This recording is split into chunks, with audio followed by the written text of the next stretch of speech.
look at the experiment of Black America today, right? A group of individuals who in the 1960s, when Patrick Moynihan issued his report, they were shocked. They said there's an epidemic going on because 23% single motherhood rate in the Black community, 23% of Black children are growing up without a father in the home, an epidemic. Today that number is more like 77%, right? From the 1960s to today, think about that, the family breakdown. And then I think, okay, but it's not just like we're seeing it in the category of welfare incentivization or that it's just focused on Black America. They've widened it, right? Suddenly now we have Black Lives Matter. You can go explicitly to their website and they state explicitly that they want to dismantle the nuclear family. Think about that. Billions and billions of dollars going to an organization that is not even hiding what they're after. And by the way, to this day, nobody can answer this question.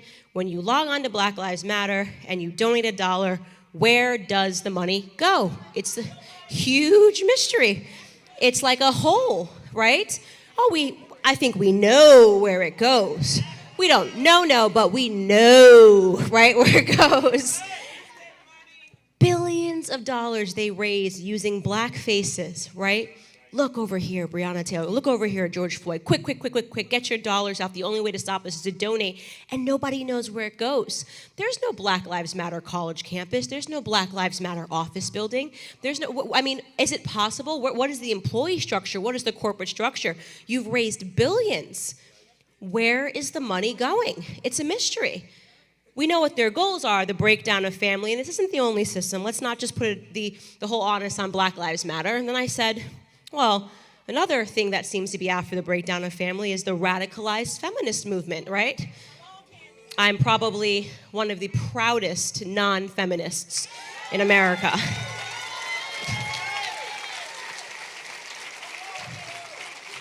You have women running around telling other women that they don't need men, that is a token of your security in life, that you don't need men. The good news is that biology will take those people out, right? I mean, it's not going to end well, right? We don't have to fight that too hard, okay? That they'll finish themselves off eventually with that mentality. But what an idea to tell little girls that there's something fundamentally wrong with being a woman in general. We've seen this attack on femininity, right? It's like the uglier you can get, the more points you earn in the world of feminism. Shave your head, dye it purple, right? Wear baggy clothes, don't shower. This is like progressivism unleashed, right? The grimier you can look, then you're sticking it to the man, the patriarchy. But at the same time, feminism also says that the height of feminism is taking your clothes off, right? Right? Cardi B and WAP, right? That's the #1 song. You can laugh. It's the #1 song. There are girls on the internet doing this dance, popping on the ground, wearing less clothes. This is the direction that culture is going, because you know what? We also celebrate promiscuity now, is what radical feminism is about. Sex should mean nothing. It's okay if you want to have sex. It means this is it. This is liberation. Let me tell you something. If you think that the only way to make it in life you have to take your clothes off, you are not free. You are in bondage, okay? That is not freedom.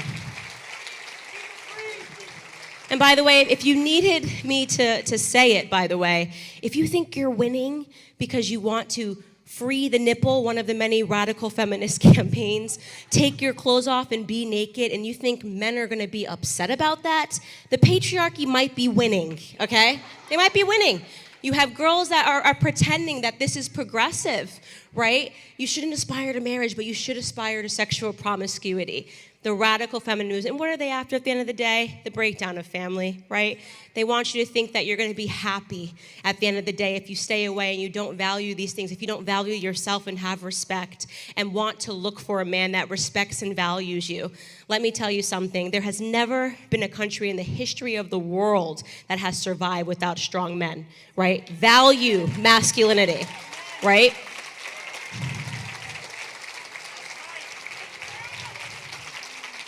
And that push, that radical feminist movement is also seeping in to men, and suddenly testosterone and masculinity is wrong, right? Gillette commercial, don't let the 3-year-olds wrestle, right? That's just toxic masculinity, whatever that means, right? Made up phrases. The left is very good at making up phrases, right? They sound very important and they mean nothing, right? Men being men, showing any signs of manhood is suddenly wrong.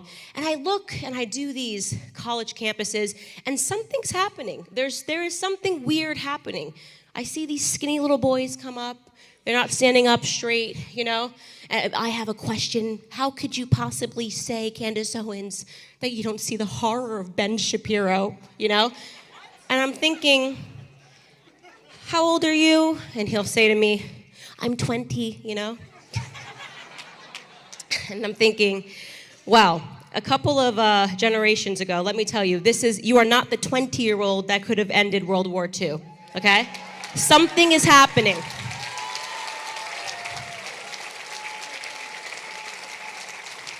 And that should scare everybody. That should scare everybody to think that just a few decades ago, the average age of those boys that landed on the beaches of Normandy, an absolute horror show. If you can make it without crying through watching, and I shouldn't say Netflix, as you should have canceled it by now, but maybe some of you saw, they did the World War II in color. They put together a documentary, and they went through all of the video and the clips, and they colorized it. And it did something different when you could see the faces of these boys. And I'm not just talking about the American boys, right? They did this documentary so well that you cried for the Japanese boys. You cried for the young German boys. You realized how young they were, right? You cried for the American boys. You cried for the British boys because you realized, my goodness, right? This war was fought by men that were 18 to 20 years old on average. Think about that, right? And there was a survivor of Omaha Beach, and he's talking, and he starts crying, and he starts talking about how on the boat over in Omaha, it was just bad luck of the draw. The worst beach you could have landed on would have been Omaha, and the Americans got that beach. And he's talking about how in the water on the way there, it was so choppy going across the channel that they were all just vomiting on the way there, and some of them were crying, saying, I'm never going to see my mother again. It was the same, you know, when they were talking about the Japanese boys who were told that they had to kill themselves, and they were just crying because they were basically ordered to commit suicide, and they were terrified. And I'm sitting here and I'm crying watching this thing and realizing, and the armored ships dropped too soon, which allowed so many of them to just be killed, and they still ran, and they were using one another's dead bodies to shield themselves. And the average age was 22 years old on that beach. And I just think, my goodness, right? We had these people that you would think should be boys, should be home with their parents, and they were going to save Western civilization, right?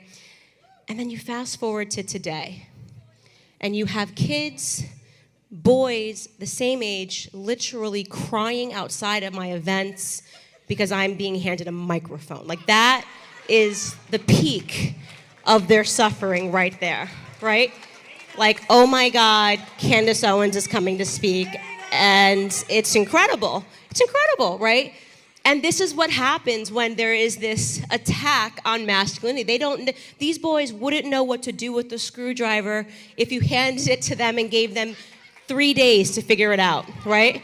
I mean, and it's pathetic, and it's sad. It's sad because they're being encouraged that you shouldn't want to do these sorts of things. Like, if, you know, you shouldn't want to be able to put things together. You need to talk about your feelings. You need to talk about this. You need to talk about that.